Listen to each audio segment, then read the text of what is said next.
Welcome back. You're still tuned into Market Fatafat right here on ET Now, and let's put the spotlight on one stock which is under immense pressure today. In fact, it is locked in lower circuit. I'm talking about EPACK Prefab. Although the numbers look good on a year-on-year basis, the stock has tanked 10% because sequentially the numbers look very weak. And to understand the numbers in greater detail, we are now joined by Mr. Sanjay Singhania, MD and CEO at EPACK Prefab. Mr. Singhania, afternoon. Thank you so much for joining us today. The numbers do good look on a year-on-year basis, but sequentially it's a decline. If you can take us through what transpired in the quarter gone by, what really went wrong if we compare the numbers on a sequential basis? Yes, yet again, like we have delivered a very good quarter in quarter three for this financial year, and one of the few of the most growth drivers have been the consistent focus in the business in terms of order booking. So, in terms of order booking, also, last quarter was one of the best quarters for us, and in terms of execution, we have been able to utilize most of our existing capacity very well. So on an yearly basis, in the 9 months this year, the total capacity utilization of all the plants put together is 74% plus.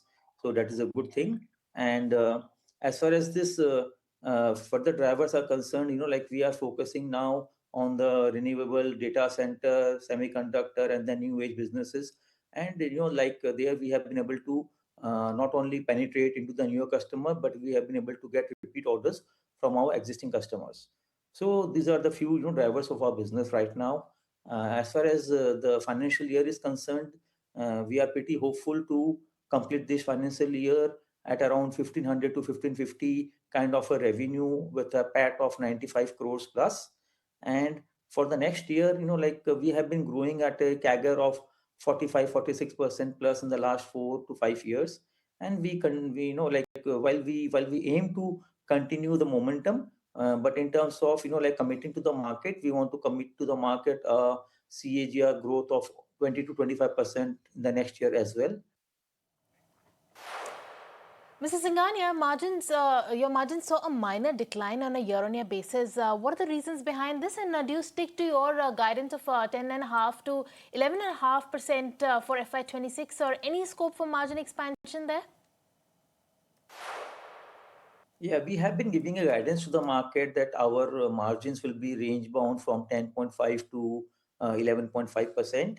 And as far as this quarter is concerned, quarter three, the gross margins are very well intact. They are around 34.8%.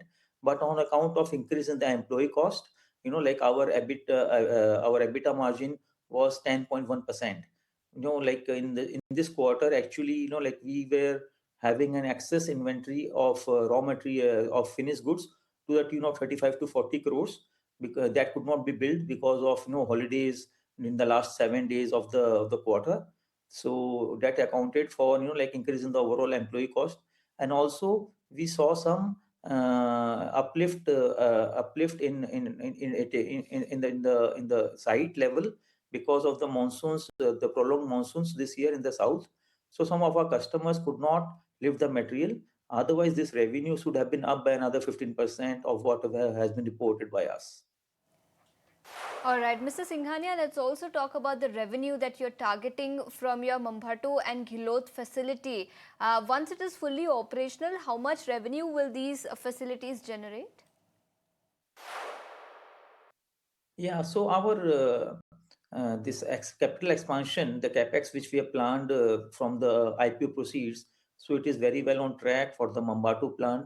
That expansion is going to be complete and commercialized in the month of February. So we expect the uplift from that capacity expansion only in the next financial year.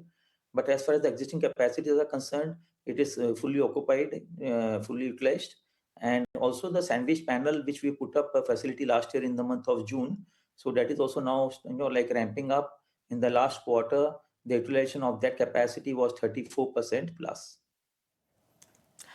And well, Mr. Singhania, the current order book is at 1,250 crores. Where will the order book stand by the end of FY26, and when will the order book translate to revenues?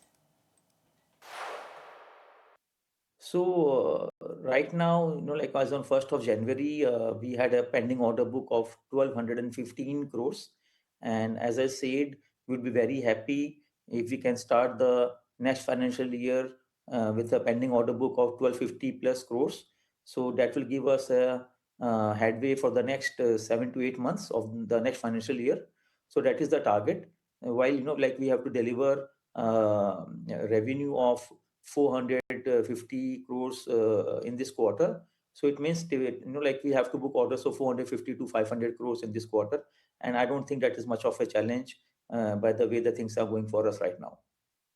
Understood. So that's as far as your order book position is concerned. But Mr. Singhania, let's also talk about the growth that you are intending to generate from your data center business and renewables business. How are both of these segments shaping up for you?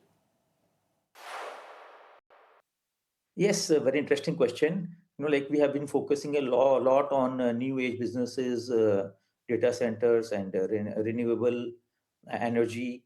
And so right now, I would say that of the total pending order book, around 25% is purely from renewable and solar, and another 10-11% is from electric vehicles and batteries and things like that. So almost 36-40% of the business is from these new age businesses. And besides this, like we also have some ongoing businesses with the logistics and warehousing sector, and also this food and food, pharma, and automobile is something which is ongoing. So it happens every quarter on quarter. We keep on getting businesses from that sector. All right, Mr. Singhania, thank you so much for taking the time out and joining us. But with that, it's a wrap on this edition of Market Fatafat. Ashish and I will take your leave. Thank you so much for tuning in. Don't go anywhere because closing trades is coming up next.